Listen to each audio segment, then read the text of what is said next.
Hello दोस्तों, कैसे हैं आप सभी। आज मैं आपको दिखाऊंगा कि आखिरकार मैंगो जूस फैक्ट्री में तैयार कैसे किया जाता है। वैसे तो आप लोगों ने टीवी पर काफ़ी सारी एड्स देखी होंगी जहां पर माजा, फ्रूटी और ऐसी ही ना जाने कितनी सारी अन्य कंपनियां दावा करती हैं कि वो जूस को प्योर आमों से ही बनाती है। लेकिन क्या ये सच है? क्योंकि मैंगो जूस की कोई भी बोतल क्यों ना हो, उसके ऊपर काफ़ी सारे अन्य इंग्रेडिएंट्स भी लिखे होते हैं, जहां कंपनी दावा करती है कि उनके अंदर उन्होंने काफ़ी सारे आर्टिफिशियल फ्लेवर का भी इस्तेमाल किया है। आखिरकार ये लोग ऐसा क्या करते हैं जिसके चलते आम सीधा जूस बनाकर ही आप लोगों के पास पहुंचा दिया जाता है, और वो भी बिना खराब हुए। आखिरकार ये इतने दिनों तक खराब क्यों नहीं होता, इन सब चीजों के बारे में आज हम इस वीडियो में बात करने वाले हैं। इसीलिए वीडियो को आखिर तक जरूर देखिएगा, और चैनल पर पहली बार आए हैं तो इसे सब्सक्राइब जरूर कर लें। वैसे दोस्तों, आपको पता ही होगा, अगर हमें मैंगो जूस बनाना है तो उसके लिए सबसे पहले हमें आमों की ही जरूरत होगी,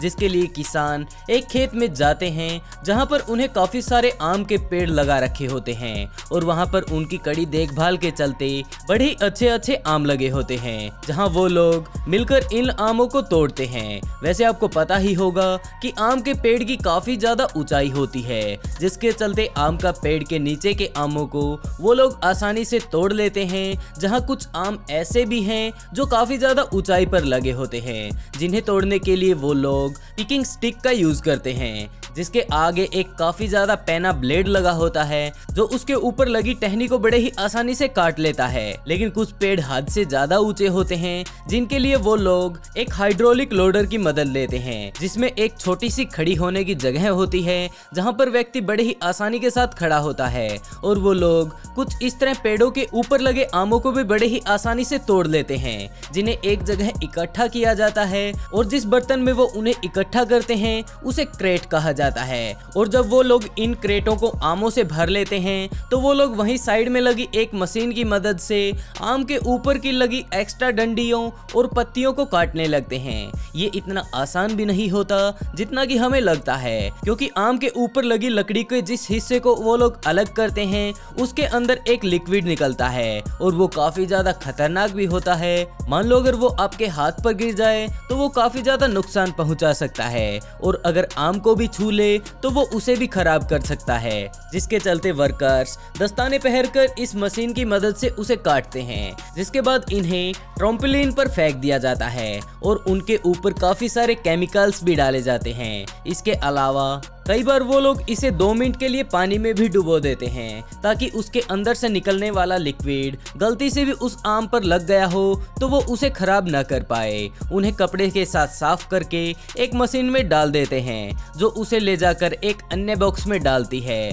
वो लोग इस बॉक्स के अंदर एक कपड़ा भी लगा देते हैं, ताकि जब वो बर्तन में गिरे तो वो कहीं से पिचके ना। जिसके बाद इन्हें एक बड़े ट्रक या फिर अन्य ट्रांसपोर्ट के साधन में लोड कर दिया जाता है, जहां फैक्ट्री में पहुंचने के बाद फिर से इन आमों को धोने की प्रक्रिया शुरू कर दी जाती है, और ये आम धुलते हुए आगे बढ़ने लगते हैं। जिसके बाद इन्हें फिर से पानी के बीच रोलर्स में डाल दिया जाता है, क्योंकि अब की बार इन्हें पानी की मदद से रगड़ रगड़ कर साफ किया जाएगा। इसके ऊपर किसी भी तरह की कोई गंदगी ना बचे, ये प्रक्रिया इसीलिए की जाती है। इससे अगली प्रक्रिया में ये आमों को एक बड़े गर्म के पानी के कंटेनर में डाल देते हैं, जहां ये आम लगभग 5 से 10 मिनट के लिए छोड़ दिए जाते हैं, क्योंकि उनका मानना है कि इससे आम का फ्लेवर और उसका कलर काफी ज्यादा बेहतरीन हो जाता है। जिसके बाद इन्हें रोलर मशीन पर डाल दिया जाता है, और दूसरी तरफ इंतजार में खड़े फैक्ट्री के अन्य कर्मचारी इनमें से खराब आमों की छटनी करने लगते हैं,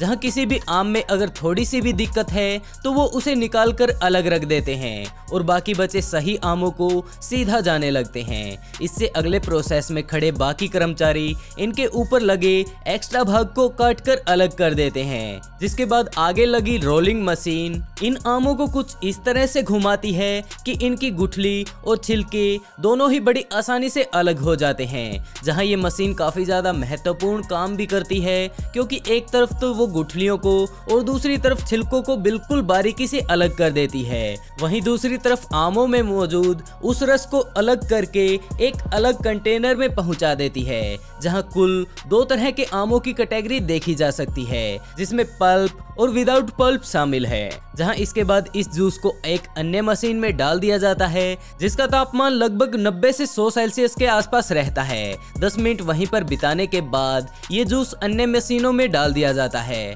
क्योंकि इस समय भी इसके अंदर काफी सारे आम के छोटे छोटे टुकड़े मौजूद होते हैं जो कि पीने वाले व्यक्ति को महसूस हो सकते हैं, जिसके चलते इसे 20 से 25 मेगापास्कल के प्रेशर के साथ 2 या 3 बार गुजारा जाता है, जिसका परिणाम ये होता है कि इसमें मौजूद सभी पार्टिकल 1 से 5 माइक्रोमीटर के ही रह जाते हैं। इसके बाद जूस को अगली प्रोसेस के लिए भेज दिया जाता है। यहाँ पर अब इस चीज का ध्यान रखा जाता है कि इसमें कोई हानिकारक बैक्टीरिया मौजूद ना रह गया हो। जहाँ इस मशीन में इसे 60 से 65 सेल्सियस के तापमान पर काफी देर तक गर्म किया जाता है और बहुत जल्द इसे ठंडा भी कर लिया जाता है और इसे काफी बड़े बड़े कंटेनर्स में डाल दिया जाता है ताकि आम का सीजन खत्म होने के बाद भी कंपनी के पास जूस बेचने के लिए कमी ना रहे। इसका साफ साफ मतलब ये है कि जो जूस आज के समय में आप पी रहे हैं वो ताज़ा नहीं है। हो सकता है उसे 8 या 10 महीने पहले किसी फैक्ट्री में बनाया गया हो। इसे ज़्यादा लंबे समय तक स्टोर करने पर एक सबसे बड़ा नुकसान ये भी सामने आता है कि समय बीतने के साथ साथ ये अपना फ्लेवर चेंज कर देता है और यही कारण है कि कंपनियों को इस जूस में आर्टिफिशियल फ्लेवर डालने पड़ते हैं। और यही कारण है कि अक्सर हमारे द्वारा देखी जाने वाली बोतल्स के बाहर आर्टिफिशियल फ्लेवर सब्सटेंस देखने को मिलता है। इसका कारण यही है कि जो जूस आज के समय में हम पी रहे हैं उसे न जाने कितने दिन पहले पैक किया गया होगा, जहां इस जूस को अगले प्रोसेस में बोतल्स में पैक होने के लिए भेज दिया जाता है, जहां बोतल्स को धोने से पहले उन्हें अच्छी तरह से धोया जाता है और आगे चलकर हर बोतल अपने आप फिल हो जाती है, जिसके बाद बोतल भर जाने के बाद उसके ऊपर अपने आप एक ढक्कन लगा दिया जाता है और सबसे आखिर में इसके ऊपर कंपनियों का लोगो भी लगा दिया जाता है, जिसके बाद हम लोग इसे सुपरमार्केट और दुकानों में भेजते हुए देख सकते हैं। वैसे दोस्तों, आपको ये वीडियो देखकर कैसे लगी कमेंट बॉक्स में जरूर बताइएगा।